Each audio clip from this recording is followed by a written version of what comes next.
What's going on, everybody? Once again, I want to thank you all for attending here. We are slotted for 40 minutes, and so I want to make sure we can use this as efficiently as possible. I will kind of roll through my presentation. I have an alarm set to go off here in about 30 minutes to leave us about 10 minutes to answer any questions that you might have that might pop up as we go through this thing. If you have a question, just write it in the chat and I'll come back and visit it, like I said, at the end. If you do miss any part of this presentation or you miss any of the previous virtual clinics that we've done, you can always hop on the afca.com and view our educational library. It's free to our members and just a good opportunity to come and watch some ball. So anyways, before I get started here, I just want to make sure everybody has my contact information and knows who I am. I know some people know me from actually coaching. I've been at the AFCA for the last 3 years. And so I'm going to kind of talk about my background here, but you can always reach me at Coach Mario Price. My email is mprice@afca.com. And my cell number is 682-551-0655. All right, so a little bit about me. Started off, coaching high school football. Did that for about 3 years. Had the opportunity to get into the college game. Coached receivers 2 years at Texas A&M Commerce. Coached a couple years at Millsaps College. Coached just a little bit at Millsaps College, and then had the opportunity to come over to Louisiana Monroe as a graduate assistant. Did that for a few months, and I was promoted to inside receivers. I did that for a couple years before I moved over to running back. And then I went over to Davidson College, was running back, special teams coordinator there, and then I took the role over here at the AFCA. So anyways, let's go ahead and hop into extended splits and get into what we're trying to talk about here today. Just to give you a brief background on how we got into extended splits, it kind of dates back to 2012. We had a Friday night game on ESPN versus Baylor, and it was a nail biter. Came down to the wire. We ended up coming up a little bit short. Followed up the next season, we had them at their place, and was picked to upset them potentially, all that kind of stuff. And we came out there, and those dudes put up 70 points on us. By the end of the third quarter, legitimately could have scored 100 points. And this was a bus ride trip for us. Been a kind of a mid-major school, 7-hour bus ride. Popped back in the office, a little down, worried about what the meeting was going to look like on Sunday with the head coach and the coordinators. And we rolled through our film pretty good, and then we actually turned on Baylor's film from an offensive standpoint, and we watched what they were doing, and they were extending the field pretty significantly, and they were creating, all these one-on-one exposures and these matchup issues that we just couldn't combat from a defensive standpoint. We had a really good defense as well, so we explored it, and then we had a bye week, and we took advantage of that bye week and implemented it in. So it was kind of in the middle of the season that we found this, and we make sure it fit with our system. So what we found, it does truly spread the defense 53 and the 30 yard of the field, which, if you talk about the origin of the spread offense, it was about bringing guys outside the box, take guys offensively outside of, the box, and defensively they should come out the box, spreading them out like that. But you were finding a lot of guys still lining up between the numbers. They're leaving, 18 yards, 17 yards, 15 yards of just unused real estate out there. And so we just want to maximize that. And another thing we saw, as I mentioned earlier, we created some matchup issues for the defense, get some isolation. I have a little cut up on some stuff we tried to do there. Created poor angles. You see on some of our explosion runs and some of our screen passes, just how poor angles the defense will take just because they weren't used to such a wide alignment. And then create a cleaner picture for the offense. A lot of the throws that a quarterback makes that you'll see popping up on this video here is very clean picture for him. He's able to see the defense, able to see the pressures, all that kind of stuff. And then make defensive coaches and players learn again. If a team sees a 2x2 right now, it's kind of clockwork when they're calling their base coverage. But when all of a sudden these splits are extended and you're one of the few teams that kind of do that, you're going to see a couple clips here where, like, if we're in a regular formation, it potentially is a pick six, but you got guys just running to no man's land because they're just not used to these extended splits. So anyway, just real quick, you can find this on sportsknowhow.com, but it's just an understanding of what the NCAA field looks like, how it's diagrammed. like I was talking about outside those numbers. I mean, you got 7 yards of real estate over here outside the numbers. The numbers themselves are 2 yards.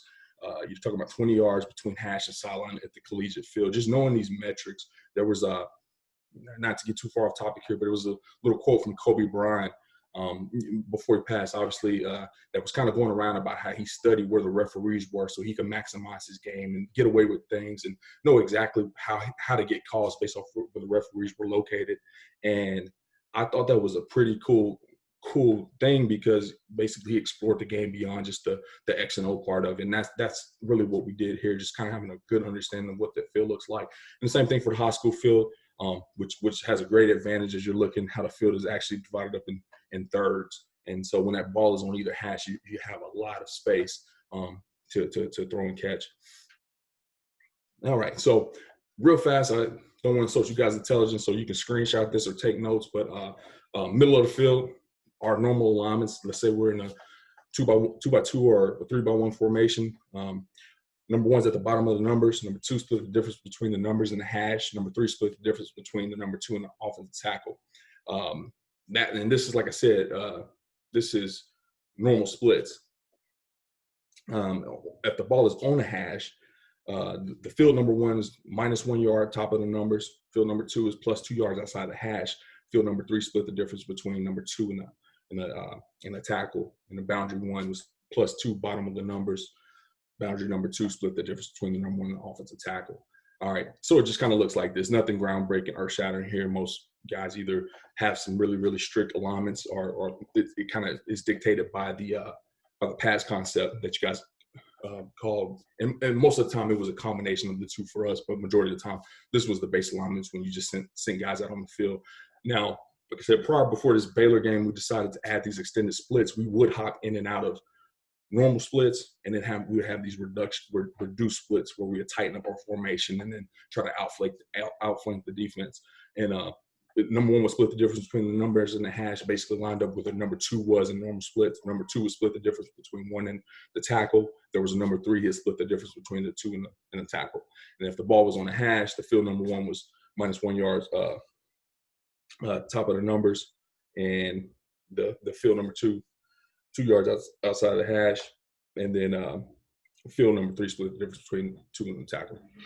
And so you ended up with this here. And I actually think I had a typo on that last one. So it's when I talked about number 1, I said it was outside the numbers, outside the hash. So this is what you get. You get this condensed look. And then real fast, extended splits. This is permanent, regardless of where the ball is located. You're taking your number 1. He's splitting the difference between the numbers and the sideline. The number 2 is at the top of the numbers. And the number 3 split the difference between the numbers and the hash. Like I said, regardless of where the ball was located, this is what you got all of a sudden. And now you're reducing this real estate here. That's 7 yards I was talking about between numbers and sideline. Now all of a sudden you're looking at 3.5 yards here. So you're looking at 7 yards of real estate that's unused. And don't get me wrong, there's some collateral damage to that. You do take some of your speed outs and some of your route structures that are outflanking out of the picture just a little bit. But to spread the defense out, we'll see as we roll through the film. As we hop into the film, we're going to take a look at some run game stuff real fast. One of the things we really focused on was the numbers game.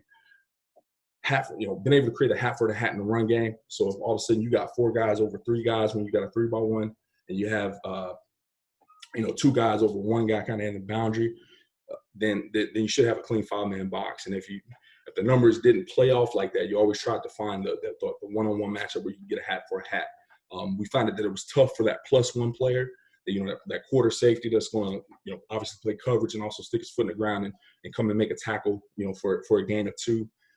It made it tough for those apex backers, those guys that kind of want to split the difference between your number 2 receiver or your number 3 receiver and be a part of the pass game in terms of rerouting or running and being involved in the screen or, filling the gap in the box. And so you're going to see a lot of times these guys lining up in no man's land are having poor angles, which is one of the next things. And then you also see a lot of defensive sprinting. I didn't have a good explanation of a better way to write that. But what I'm saying is we're going to toss a screen out there for a gain of 8 yards. And ultimately, the backside defensive end is going to run 40 yards to go not even make a tackle and walk back. And so it was kind of cool to see those guys tire out just a little bit. And then ultimately it turns into inside run.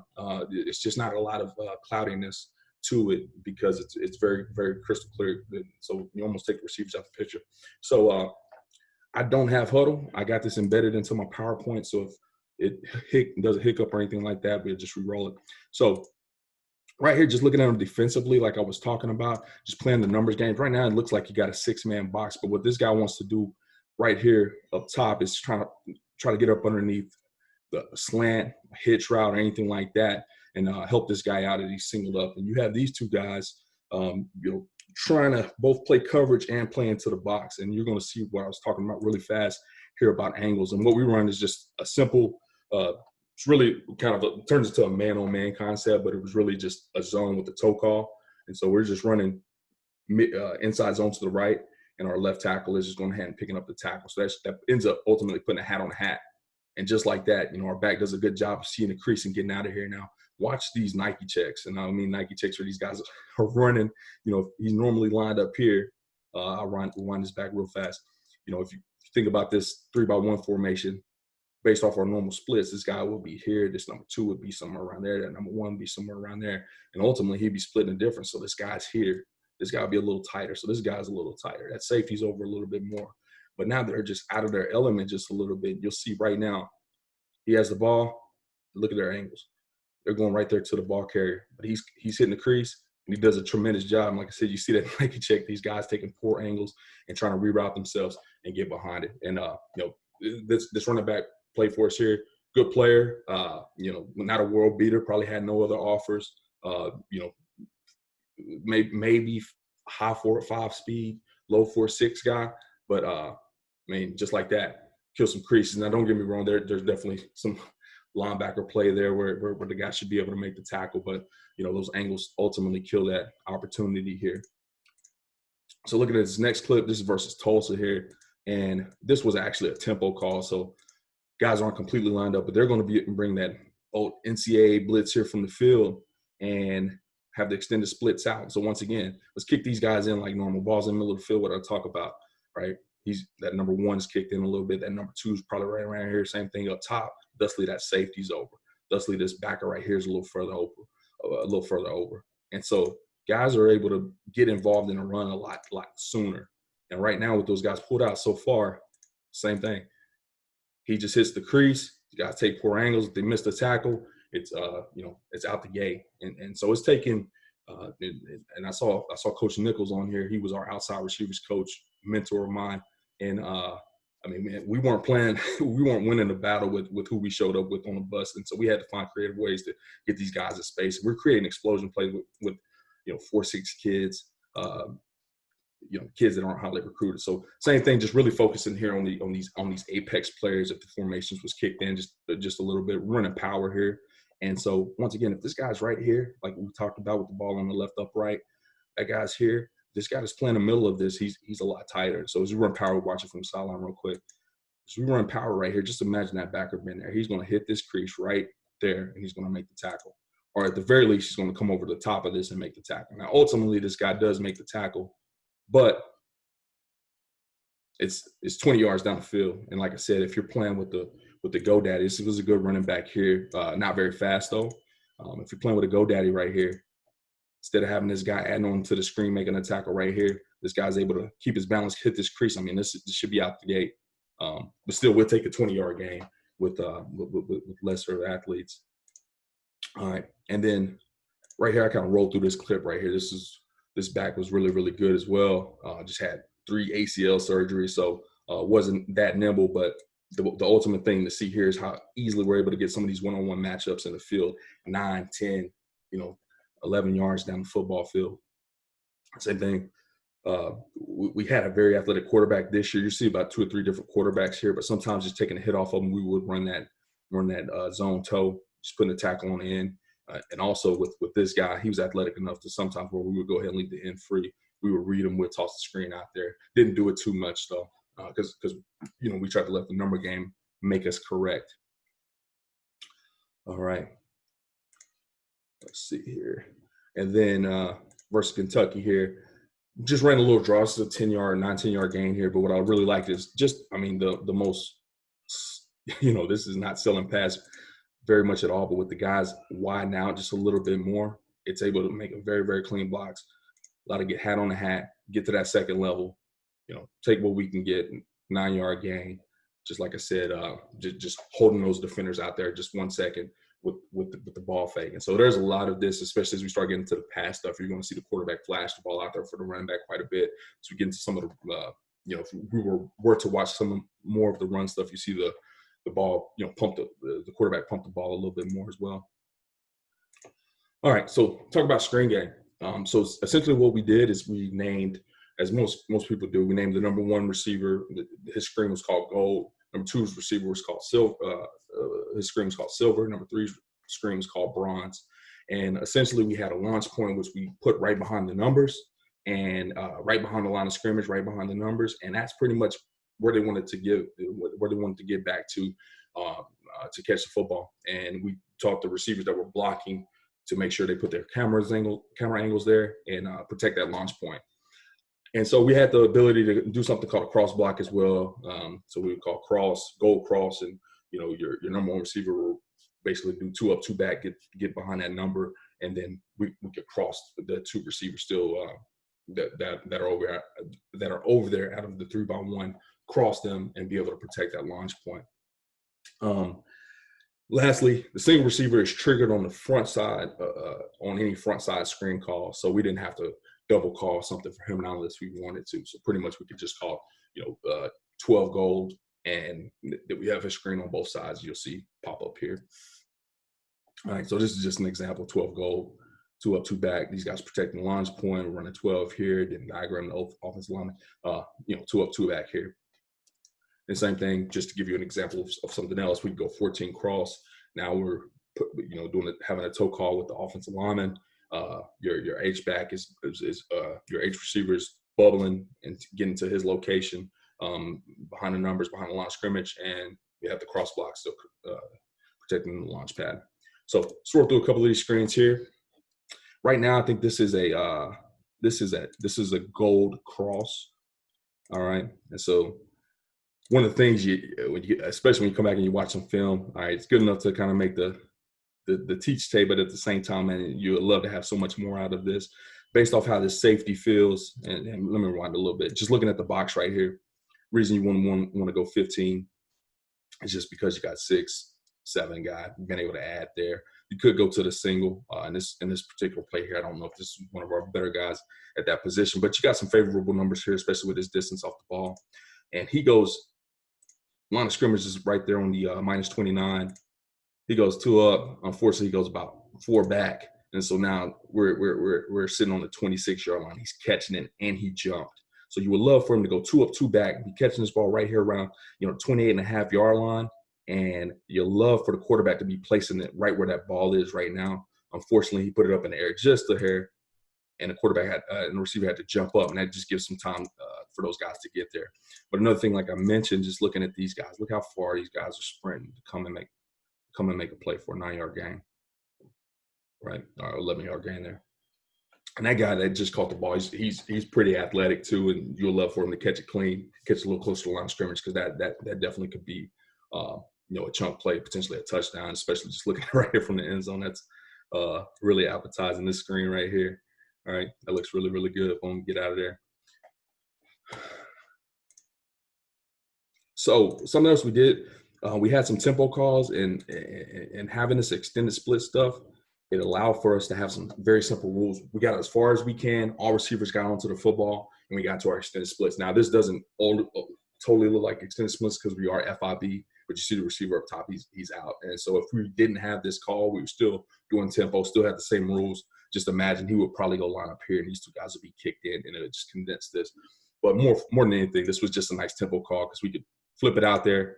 Same deal here, man. You'll love to see him not get so deep, and truly go 2 up, 2 back. That was one of the things that I thought Baylor was really good at, is they caught all their screens right there on the line of scrimmage, not so deep. Sorry about that. Let me go back.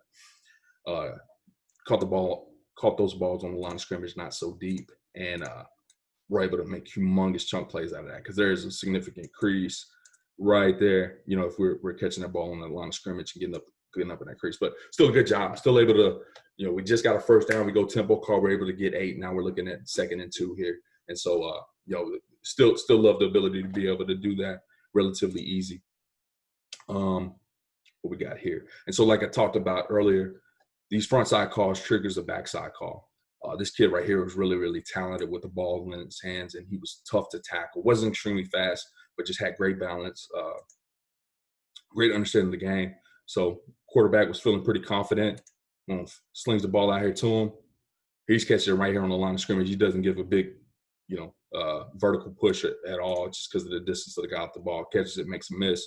Like I said, you know, you go from first and 10 to 2nd and 9, 2nd and 1. You definitely can't complain. It just takes a long time for those guys to relocate out there. Right here, I think we go gold. This is out of a 2x2, first 2x2 set that we looked at. And so you see the gold mirrored on both sides of the football. And just proximity probably with the quarterback. I think he always felt really, really good whenever, number one, you want to think players, not plays, but this guy is the same guy that caught it up top. He's right here, easy throw and catch, flips it over to him. Maybe good upfield, like I said, just 8, 9 yards. These are run plays. These are very simple, low risk plays that are able to get, you know, get you ahead of the chains. Excuse me. All right, this was a fun one here. Once again, this was a tempo call. Whatever the play call was before this, we know with 4 guys over here. So create a nice 4x1, 4x none. How about that? And once again, extended splits allows for all those guys to fit pretty comfortably over there. Now you just love to see this go for a huge play, but you know, like I said, second and 2 now, so you can live with that. We just love to see the thing get flung out there a little faster, stay a little tighter to the line of scrimmage. Quarterback plays the ball a little bit better, so we can get up the field, hit a crease, and maybe bust a big chunk. But all right, and then let's see what we got here. And then you have the ability to do your traditional screens. Now just look at this situation right here. This is 31-31. This is the end of a ball game. Pretty much they keep us out. We go to overtime. Who knows, right? You flip a coin on that stuff. And a field goal, and honestly, in our opinion, at this point in time, wasn't always a guarantee, unfortunately. But you look at this right here. We're going to run a slow screen to the back, but I really want you to watch this guy. It's like I said, the amount of time that we had these guys sprint across the field. Look at that effort with the game on the line. And I hate calling out kids here because some of these kids end up coaching and stuff like that. I'm not trying to dog them, but this is just what these extended splits do. If everything is kicked over, these guys are coming in, they're making this tackle right here. All right, and instead, we're able to punch it in ultimately after a couple plays for a touchdown and seal the game. And so it's you know, it's very advantageous even for your like I said, your basic screen game. It doesn't have to be flipping that out to the receivers. And the most important aspect to me to keep these guys honest, to keep them, because when we first did this and we were just slinging the ball to a bunch of screens, I think one of the first, I think it was Louisiana Lafayette, these guys were shooting underneath it. They put an apex player, as soon as the ball was snapped, he would come and basically be jumping right here to try to keep us from throwing the screens out. And so if you can keep these guys honest down the field, you can you know, obviously toss the screens out as much as you want. If they want to get aggressive on the screens, then you can take advantage like we do here. So what we do is we called, let me see what we pull off. I think we pull off a gold, and we do something called gold double. And with the gold double call, these guys are just going to chop their feet enough to slow this guy down. Boom. And he's catching the ball. He's catching the ball. The line of scrimmage right there. 11 yards down the football field on the hash. And the reason I'm kind of pointing that out is because I've talked to a lot of coaches about this over the years since I've kind of stepped away from the game and stuff like that. And a lot of them will say, man, I just don't know if my guy has the arm strength or can throw the ball down the field like that. And what you'll see is, yeah, there are going to be some shots on here for sure where there's some tough throws and some tough catches. But a lot of these plays that we were making, you know, these were average kids, you know, 4.6 speed kid, 4.6 speed kid right here, and not very far throws down the field. Just bottom line is if they broke a tackle, it was, you know, it was game over. So. And more than anything, too, I hadn't spent a bunch of time looking at the end zone. Sorry, any offensive line guys here, but I mean, look how clean this opportunity is for him. This is one-on-one. You know, this is one-on-ones at practice where there's no pressure, no anything. This wasn't like this all the time. I got some clips of this guy getting smashed up pretty good, but you know, a lot of times, man, it was just truly a one-on-one kind of throw and catch. You weren't worried about under coverage and all that other stuff. All right, and let's see. Then we do a double move again here too. Actually, we do a check with me. See Coach Nichols down here, give him a new call. We do a check with me, and this is our tight end. So didn't really come out with the thinking that we were going to toss a screen. More than anything, if you're going to do a screen fake, pump it down the field, you definitely don't want your big slow guy running down the field, not unless he's you know, a little bit more athletic. And so what we do is we pull him off for a screen. We're not going to toss him a screen, right? But they go and jump on it, and are able to make an explosion play. This is the same kid from the last clip. This is a different year, but he changed numbers. Once again, a 4.6 speed kid. Obviously would have been a touchdown. He's a little faster, but I mentioned something about relearning the game, right? So watch this linebacker here. If this is all kicked over, right? If this is all kicked over and he's here, number 2 is here, number 1 is here, like we talked about on normal split stuff. That guy's comfortably tucked in the box. He's tighter, right? And we try to complete the same scheme. Number 1, I don't think they're going to be as quickly to trigger on a tight end bubble screen. And then number 2, watch this guy. He's just running into no man's land. That should be a pick all day. And he looks very unathletic doing it. And I'm not saying he was a great athlete, but he's much better than that when this is some traditional stuff. You know, he's not used to dropping and rotating the 3 with you know, such a different angle. And so we're able to kind of execute on that. So just pass game. Just real quick, what we did, we were typically two-man concept. Most of our plays were two-man concepts. We spent a lot of time in our pass game at our 3x1s in this expanded split stuff. And what we would do is just use these addendums. We would call the gold, silver, bronze guy and either just leave it as gold and he would run a screen, and then we would call go. And 2 guys that weren't on the call would go run that route structure. Or we would call gold, shallow cross. And basically the goal guy would run a shallow cross, and then we could call smash if we wanted to. And the other 2 guys would run a smash while the number 1's run a shallow cross. So that was the kind of way we worked around it. And it was good because we could get extremely creative, because we could call bronze, go, silver, go, gold, go. And on all these different play calls, you're getting this different look of 4 verts and who's running and the different angles of how they get there. And then leniency with the route technique. Once again, hopefully Coach Nichols kind of sticking around on this, but you talk about one of the best technicians in the game. Like I said, I learned from him, and we had all conference receivers every year. And I'm not patting myself on the back with this stuff, because a lot of times we find ourselves on the losing end of games. But man, our receivers always played extremely, extremely well. And then when we got into this extended split stuff, and we were really trying to be structured with this is how you run it, and we were seeing defenses do it so differently in terms of how they were dropping and how we were trying to get the landmarks, that we ended up giving them a lot of leniency. Like, hey, this is where you got to get there your best way. And we just try to give them the tools, you know, chopping and wiping and things like that, allow for them to be successful. And then landmarks. So I'm gonna give you an example on smash here. So normal 2x2, this isn't rocket science, 10 to 25 yards. I know some people kind of split the difference between corner safety, wherever they are. But let's say 10 to 25 yard corner routes by your number 2s, your number 1s run, 5 to 6 yard hitch, 4 to 6 yard hitch, kind of whatever, however you teach it. We also got into restricted formations. We did the same thing. We would just call smash. Our kids knew that they had to run a speed out. They didn't have to stop there, but they knew they had to get to their landmarks. And the corner routes still got 10 to the 25-yard landmarks. So we would still make these same calls out of extended formations, and these guys would be focused on getting to their landmarks. So real quick, just normal smash. I got this from our smash teach tape, so it's a little bit older. But yeah, not rocket science. He runs a hitch, he runs a corner, he runs a corner, he runs a hitch. Put your back something on in the middle of the field. All right, so out of reduced formation, he's going to run a speed out, corner route. He's going to run a corner route, speed out. We're going to put him right down the middle of the field, just to take advantage of what we knew Connor Baylor was doing this year. And but yeah, so that was our reduced smash. And it didn't take a bunch of new teaching. It just, like I said, the kids knew that they had landmarks. And then so take a look at this extended smash.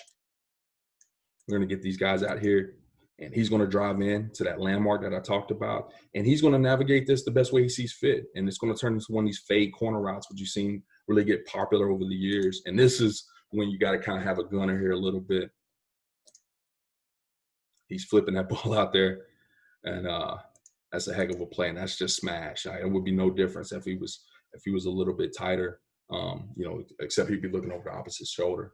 So that's kind of how we had our workaround. And so we ran a bunch of 4 vert concepts. And so we would give a 1 call in front of our 15. So pretty much our offensive line did exactly what they do, just wouldn't get downfield. This wasn't an RPO by any means. We could definitely make it that, but it wasn't RPO. It was just a kind of a flash ball fake and then get into the pass concept. But right quick, this is running out of time here. This was FIB. All right, so once again, we get this guy extended out. It's going to kick this safety over just a little bit.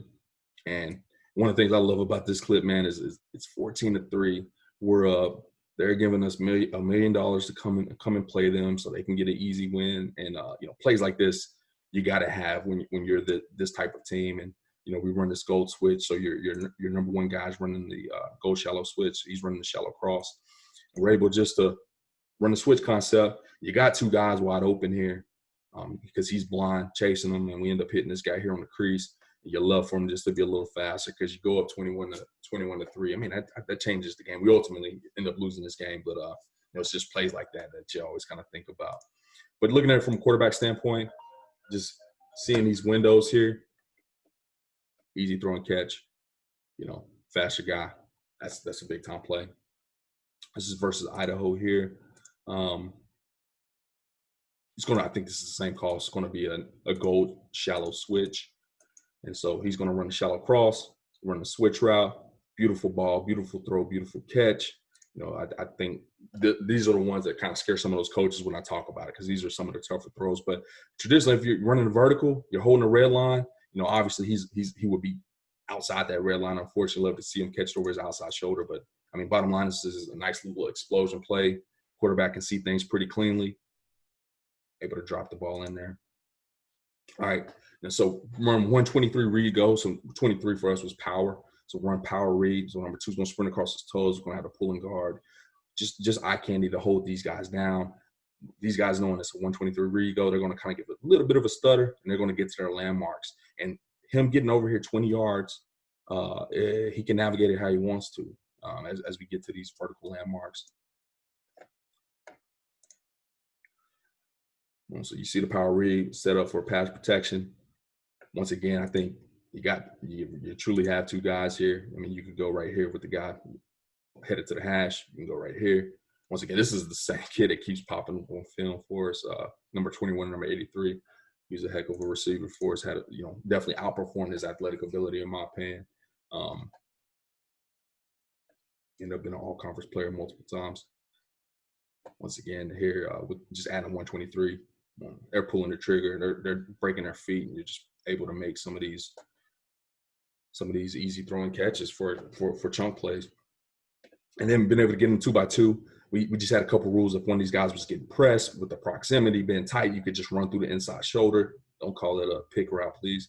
But we would run through the inside shoulder of the guy or outside shoulder. If the number 2 is getting pressed, you'll see it show up pretty well here. So they're going to rotate to press coverage here. Yeah. You're going to see it roll up pretty well. You love to see him get a little bit more, but he runs through the shoulder. Corner loses his balance. Once again, easy throwing catch. That's 10 yards down the field, and we get a 22-yard chunk play out of it. Nice and easy. I think that's 21 again, showing up. All right, and then some isolation stuff. We got about 5 minutes left after I get through these clips, but what we like to do is get these extended splits and put these guys on dummy routes. Just basically pull these safeties out the middle of the field and let this guy play ball. Look at that. I mean, if you're not an extended, this isn't happening. Now, that's bad play by that backer, but this is just something he's not used to. He's used to the safety sitting back there and scaring that guy off. But, watching those safeties sprint off the hashes, I mean, it's like clockwork. Just being able to get an easy throw and catch for a touchdown there. This is versus Hawaii. Did the same thing. This guy right here got drafted last year by the Atlanta Falcons. So we just put him one-on-one with one of their nickel guys. Runs a shallow cross. You're going to see this guy in this posture quite a bit this game. Just trying to run him down. Easy throw and catch. He was a pup here. By the time he was a senior, this would have been a touchdown because he really continued to step his game up. Next play or a couple plays later, we come instead of running shallow cross, we hit him with a jerk route, fake the whip, get back underneath. Same thing. This guy's, running for dear life. Good for him. Was able to make the play, save even more yardage. And then this is number 21. Then we put him on a little speed out, one-on-one, just make the guy miss. Like I said, just creating these matchup issues for guys. If you guys got any questions, I'm going to open up this chat here. Let's see what we got. All right. If you guys got anything, please drop questions. I don't have anything in here, but I'll wait just a second. This ended up being pretty cool for us.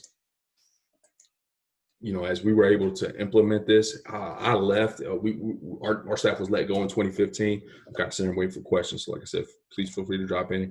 But our staff left in 2015, and when we left, now I say left, we got fired in 2015. We all went to these different places, and during one of my interviews, I actually interviewed at a couple schools that were in our conference, and they definitely asked about it. And then the job I ended up taking at Davis College, we implemented it with Coach Vinny Marino, and man, we were throwing the ball down the field multiple times and creating some chunk plays with some kids that wasn't their forte, throwing the ball. We were a much more run heavy team, and so it was extremely effective. What coverages seem the most effective in guarding the extended splits? I would say whenever this is tough, because whenever it was a coverage that would defend the extended splits, then our box should be clean enough that we could run the football. But I would say anytime we would get multiple guys press, you know, you kind of deter that a little bit when you're in those bunch sets. But when you're in that bunch 3-by set and somebody was able to really hold up that middle guy, and, you know, the guy in the box, which a lot of times if I wasn't able to do a good job of communicating that we needed to pull him off with a silver screen or something like that, then that could really disrupt our route structure with everybody just in such tight alignment.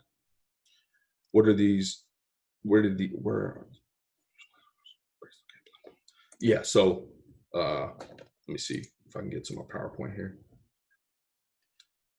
So the default on the splits, if you got here a little bit late, I scroll back to that clip. It probably would have been easier if I just minimize this. But this was always our splits, and these didn't really change. Now, from our normal splits and our reduced splits, we definitely have calls that, you know, a guy would know to move 2 yards in or 2 yards out based off of what the call was. But versus these, we stayed in the same spot. We really didn't play with them too much. Now, teams that naturally or not naturally, but, you know, when Baylor was doing this, those guys moved around a lot more than what we did. Let's see, I got another question here.